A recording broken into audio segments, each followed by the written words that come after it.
तो दोस्तों स्वागत है साइंस एकेडमी पॉइंट के एक और नए और धमाकेदार वीडियो में। दोस्तों हम लोग इस वीडियो में पढ़ रहे थे क्लास 10 का जो साइंस था उसका चैप्टर फर्स्ट प्रकाश का परावर्तन, जिसका ये पार्ट 7 वीडियो है। पार्ट 6 वीडियो तक प्रकाश के द्वारा बनने वाले किरणों को तथा उसके प्रतिबिंब के प्रकार को सब बता दिया था। पार्ट 7 वीडियो में हम जानेंगे कि गोलीय दर्पण की फोकस दूरी और वक्रता त्रिज्या के बीच क्या रिलेशन होता है, जो कि एग्जाम में आपसे ये बार बार पूछा जाता है। इसलिए इस वीडियो को अंत तक देखिएगा ताकि एग्जाम में आपका 5 नंबर नहीं कटे। तो आइए शुरू करते हैं। देखिए दोस्तों, यहाँ पर फोकस दूरी और वक्रता त्रिज्या में संबंध स्थापित करने का मतलब है कि हमको साबित करना कि F बराबर R/2 होता है। मतलब फोकस दूरी वक्रता त्रिज्या के आधा होता है, ठीक है, या फोकस दूरी बराबर वक्रता त्रिज्या बट्टा 2 ये साबित करना है। तो एक हम दर्पण बनाए हुए हैं यहाँ पर, जिसका नाम अवतल दर्पण है, क्योंकि अवतल दर्पण का परावर्तक सतह क्या होता है, उद्धासा होता है और बाहर से कलई होता है जो फूला होता है। तो ये एक LR अवतल दर्पण है और यही चीज़ इसको ऐसे लिखना पड़ेगा कि आपने दर्पण में क्या लिया है, कौन सी किरण को लिया है, किस तरह का दर्पण लिया है, उसका नाम थोड़ा लिखना पड़ता है। तो देखिए हमने यहाँ पे लिखा है कि माना कि LR एक अवतल दर्पण है। LR एक क्या है, अवतल दर्पण है जो कि बाहर से कलई किया गया है, ठीक है, जिसका ध्रुव यानी P, जिसका ध्रुव क्या है, P है यहाँ पर, और PC क्या है, ये प्रधान अक्ष है। PC यहाँ से लेकर यहाँ तक की दूरी जो है ये प्रधान अक्ष है। इसी प्रधान अक्ष को हम किस नाम से जानते हैं, तो इसको हम बोलते हैं वक्रता त्रिज्या, जिसको कैपिटल R से सूचित किया जाता है। किससे, कैपिटल R से।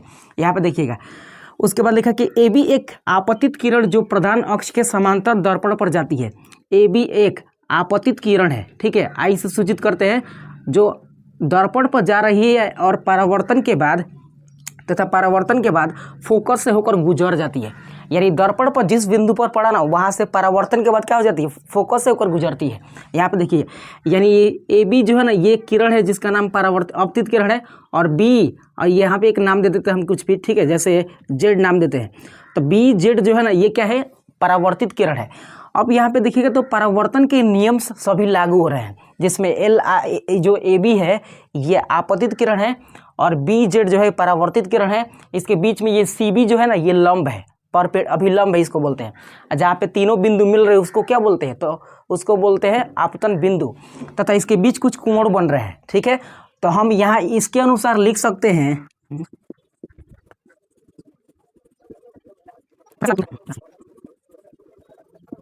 प्रकाश के परावर्तन के नियम के अनुसार कि आपतन कोण बराबर होता है परावर्तन कोण के। तो इस वाले में आपतन कोण कौन होगा, कोण ABC। तो हम यहाँ पे लिख सकते हैं कि कोण ABC ये बराबर है, यानी आपतन कोण बराबर है परावर्तन कोण। ये है आपतन कोण जिसको I से सूचित करते हैं। तो कोण ABC बराबर किसके होगा, कोण CBF के। तो यहाँ पे लिख सकते हैं कि कोण CBF यानी आपतन कोण परावर्तन कोण के बराबर होता है प्रकाश के परावर्तन के नियम के अनुसार, ठीक है। तब पहला कोण ये बराबर रहा। उसके बाद देखिएगा तो यहाँ पे ये C और F जो है ना, ये C और F ये बराबर दूरी है, इसके और इसके भी बराबर दूरी है। लगभग में ये लिया जाता है कि जो FV है ना, FV के बीच का जो डिस्टेंस है ना, वो डिस्टेंस CF के डिस्टेंस के बराबर होता है। इसका मतलब कि अगर किसी त्रिभुज में देखा जाए ना, तो जिस त्रिभुज में दो भुजाओं की संख्या बराबर होती है उसको हम बोलते हैं समबाहु त्रिभुज। क्या बोलते हैं, समबाहु त्रिभुज। यानी यहाँ पे CBF एक त्रिभुज है जिसका नाम है समबाहु त्रिभुज, क्योंकि ये भुजा CF और यहाँ पे BF या FB ये दोनों लगभग इक्वल्स होते हैं, ठीक है।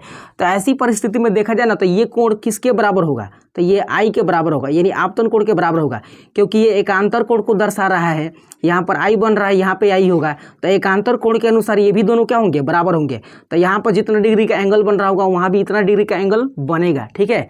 तो इस अनुसार से हम लिख सकते हैं क्या चीज़, देखिएगा तो लिख सकते हैं कि कोण ABC, फिर से वही लिख सकते हैं, कोण ABC बराबर होगा कोण किसके, तो कोण देखिएगा ध्यान से BCF यानी इस कोण को लिखवा रहे हैं अंदर वाला, तो ये हो जाएगा कोण B, ठीक है, CF। बस इतना आपको दिखा देना है, ठीक है, इतना ज़रूरी है, दिखाना पड़ता है, ठीक है, क्योंकि आप 10 क्लास में या अभी 9th क्लास में या 9th क्लास में पढ़े होंगे AA समरूपता। क्या पढ़े होंगे, AA समरूपता।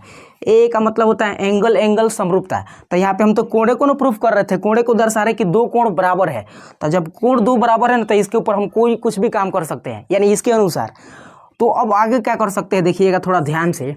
तो अब आगे देखिएगा, ये P से C का जो दूरी है ना, यानी P से C की दूरी को बोलते हैं R, ठीक है, या वक्रता त्रिज्या बोलते हैं P से C की दूरी को। और इसके बीच में होता है फोकस, ठीक है। तो बीच में है तो इसका मतलब कि इधर की दूरी इसके बराबर होगा या इधर की दूरी इसके बराबर होगा। और आपको पहले वीडियो में हमने बताया था कि ध्रुव और फोकस के बीच की दूरी को क्या बोलते हैं, फोकस दूरी बोलते हैं। ध्रुव और फोकस के बीच की दूरी को क्या बोलते हैं, फोकस दूरी, जिसको हम छोटा f से सूचित करते हैं। तो जब PF बराबर है f के, यानी इसके बीच की दूरी जब f माने हैं तो ये भी क्या होगा, यानी CF के बीच की दूरी के क्या होगा, f होगा, क्योंकि ये दोनों इक्वल है। यानी जितना डिस्टेंस ये होगा उतना ही डिस्टेंस ये भी होगा। तो अगर ये f माने हैं तो ये भी क्या हो जाएगा, f हो जाएगा। तो हम यहाँ पे लिख सकते हैं कि PC बराबर, ठीक है, PC बराबर क्या लिख सकते हैं, तो CF, देखिए CF और प्लस क्या लिख सकते हैं, PF लिख सकते हैं, ठीक है। PF यानी P और कैपिटल F ये लिख सकते हैं। और PC को हमने क्या माना है, R, तो यहाँ पे लिख सकते हैं R, क्योंकि PC किसको दर्शाता है, तो वक्रता त्रिज्या को दर्शाता है। बराबर CF को क्या कितना मान है, CF, ये CF का मान कितना है, F है, स्मॉल f है, ठीक है। उसके बाद यहाँ PF जो है ये भी क्या है, तो F है, तो इसको भी स्मॉल f लिख सकते हैं हम, ठीक है। अब इसको देखिएगा, ये R हो जाएगा तो R लिखेंगे, और एगो f कईगो f हो जाएगा, तो 2f हो जाएगा, कितना हो जाएगा, 2f, ठीक है। और यहाँ से अगर f का मान निकालेंगे तो 2 कहाँ चल जाएगा, बट्टा में। यानी फाइनली हम इसके द्वारा लिख सकते हैं कि f बराबर कितना हो जाएगा, R/2। और इसी को तो आपको साबित करना है कि दर्पण में f जो होता है ना वो R का आधा होता है, यानी वक्रता त्रिज्या का आधा होता है, ठीक है, यहाँ पे। तो ये प्रूफ हो गया। अब आइए इसके ऊपर कुछ न्यूमेरिकल क्वेश्चन को देखते हैं कि कैसे एग्जाम में न्यूमेरिकल पूछा जाता है। प्रश्न ये रहा कि एक गोलीय दर्पण की फोकस दूरी 40 सेंटीमीटर दिया है, तो इसकी वक्रता त्रिज्या ज्ञात करना है। यानी इसके बीच का डिस्टेंस कितना दिया है, तो 40 दिया है, ठीक है, कितना दिया है, 40। तो जब फोकस दूरी 40 दिया है तो पूछ रहा है कि C से P के बीच की दूरी यानी वक्रता त्रिज्या कितना होगा। तो फार्मूला यही इस्तेमाल करेंगे कि F बराबर कितना होता है, R/2 होता है, ठीक है। अब इस क्वेश्चन में F का मान दिया है, फोकस दूरी, इसके जगह पर रखेंगे 40 सेंटीमीटर, ठीक है। और ये इधर हो जाएगा R/ कितना, 2 हो जाएगा, ठीक है। अब इसका होता है कि तिरछा तिरछी गुणा करना पड़ता है जब R का मान निकालना हो इस कंडीशन में। तो इससे गुणा करेंगे तो इससे गुणा करेंगे तो यहाँ पे हो जाएगा R, अब 40 गुना के 80 हो जाएगा। अब अगर ऐसे भी देखिएगा तो ये 40 है तो ये भी कितना होगा, 40, यानी टोटल डिस्टेंस कितना हो जाएगा, तो 80 हो जाएगा। मतलब अगर F का मान निकालना होगा ना, F का, तो R में 2 का आधा कर देंगे, यानी R जो होगा वक्रता त्रिज्या होगा उसका आधा करेंगे, ठीक है। और अगर R का मान निकालना होगा तो F का जो मान है उसको दुगुना कर देंगे, क्योंकि F का मान इस कंडीशन में 40 था और इसका दुगुना करेंगे तो 40 दूना 80, यानी टोटल P से C के बीच की दूरी, यानी बड़ा है R का जो मान था कैपिटल R, वो कितना हो जाएगा, 80 हो जाएगा। तो आई होप ये कंसेप्ट आपको समझ में आया होगा। अगले वीडियो में हम दर्पण सूत्र को प्रूफ करने की पूरी कोशिश करेंगे। तो मिलते हैं अदर वीडियो में, तब तक के लिए टेक केयर ऑफ़ योरसेल्फ।